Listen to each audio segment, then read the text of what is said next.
room, I had found that box of Bibles and the other books that were from the ex-Satanist John Ramirez.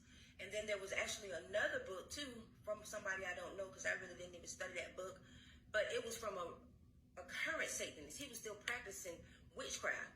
And in the book, he actually shows people how to do certain things, incantations and spells and things of that nature. So when I looked at that book, it was for research. I wanted to know how certain people do certain things. We need to know this. Saints need to be knowledgeable. Don't walk out here dumb. You need to know what the enemy can do so that you can prepare yourself. You also want to, you always want to have on those shields. You always want to have on the full armor of God. You need to know.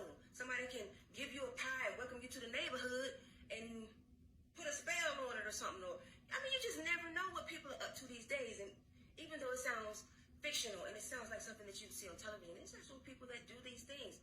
Like I've told y'all this too many times.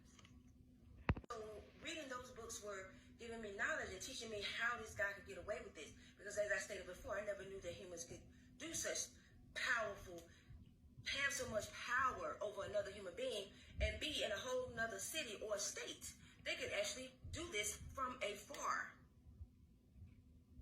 They can do it.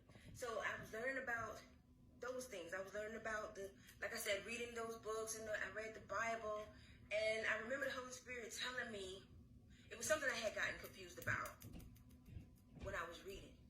And even though I was reading my Bible diligently, and I was praying to God consistently, the enemy was still coming at me.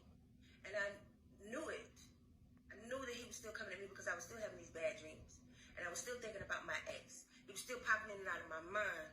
And I still didn't know exactly how to handle him. I knew I didn't want to be a part of that particular life that he was living. But I also wanted to know how to get out of it. And God had already said, remember his words? Go through it. You will be fine. Again, those were his exact words. So one day while I'm studying and I'm reading, I hear the Holy Spirit tells me to go next door and ask the pastor, to tell her about the situation. So I said, okay, I'll try it.